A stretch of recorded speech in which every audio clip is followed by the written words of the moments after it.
So the first job I had, the first real job, I was actually a babysitter at synagogue for $10 an hour. But then after that, I started working at Subway making sandwiches. And when I went to Subway to work, I didn't really have to think too much. There wasn't a lot of critical thinking or problem solving or issues that came up. I went to Subway, clocked in, and I just kind of followed a series of routines. If like the vegetables needed to be prepped, I'd go get the machine and I'd, cut the onions using the thing, and then the onion would be cut, and I'd put that over here. I put the chicken in the little white containers. What was it? 4 ounces of chicken per white container, something like that. And then, when it came to making the sandwich, it was pretty simple. Someone would come in and they'd say, I want a 6-inch on the Italian herbs and cheese. So I take an Italian herbs and cheese bread, cut it in half, and then make the sandwich on that. And if they said they wanted the chicken bacon ranch, it was 1 thing of chicken that was in the white container that would go on top, 3 strips of bacon, the shredded cheese. It was I didn't really have to deal with a lot of problems. Now, does that mean there were not problems? No, there were definitely problems, but as an employee, being one little piece of the system, all I had to do was kind of do my job, and that was that. For example, I remember this lady who was, I think, kind of like the assistant manager there. She ended up stealing some money, and it was kind of an ordeal. I think the cops got called. She, of course, got fired. I don't know if the owner ever got the money back, but I didn't really have to deal with any of that. And that's how a lot of businesses are. A lot of businesses, when they have employees, the employees generally don't have to deal with problems unless they're like a higher level employee, like a manager, or they're in sales, right? If you're a car salesman and you're straight commission, then you kind of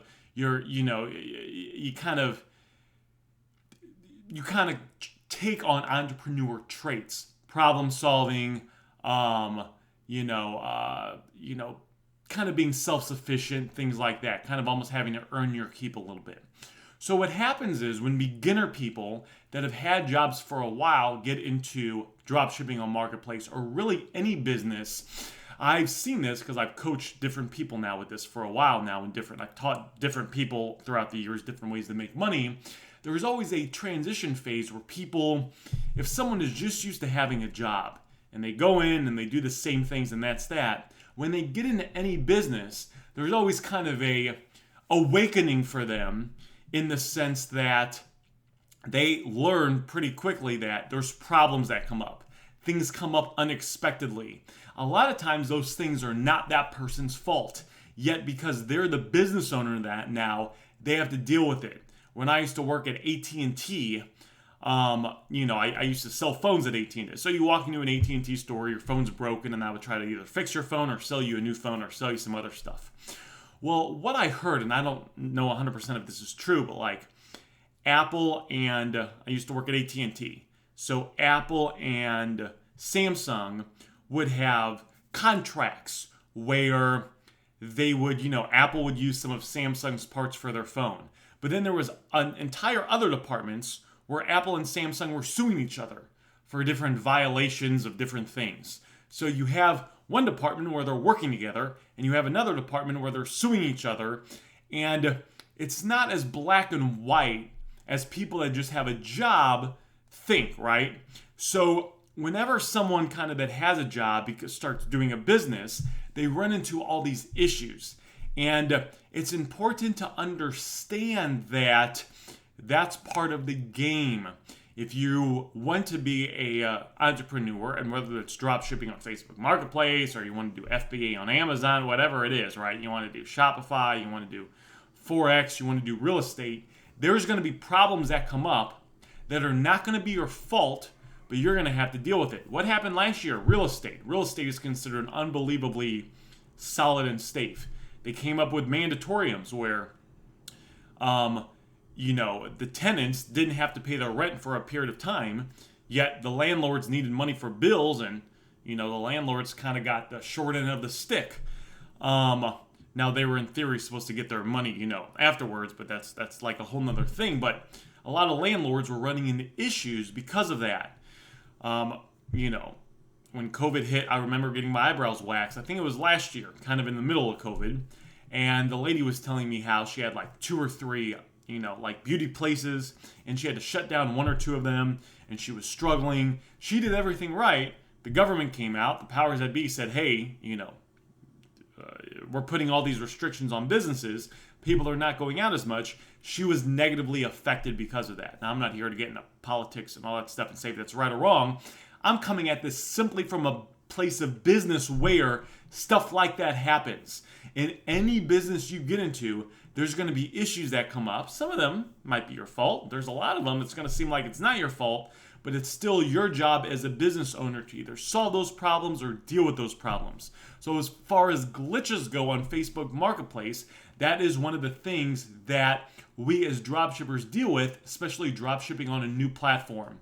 Now, Facebook isn't new itself, but the shipping option on Facebook is fairly new, and they're going to have more glitches than a stable platform, right? If you start selling on Facebook, there's going to be more glitches than if you sell on Amazon.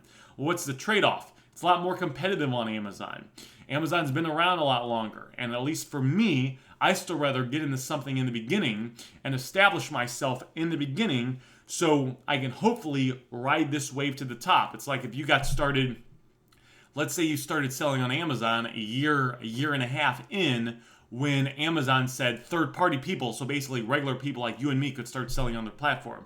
There's probably more glitches than there are now. There's probably more issues they had to deal with. There's probably more problems on Amazon's end that affected the person selling on Amazon. But if you stayed with it and you stayed consistent and you kept growing your business, you're probably making a lot of money on Amazon because you got in the beginning and rode this wave. So for me, I rather get into something in the beginning, even if it has glitches like Facebook has, and Facebook has all these glitches and issues and problems. I rather get into it in the beginning, deal with the ups and downs, because these things always smooth out.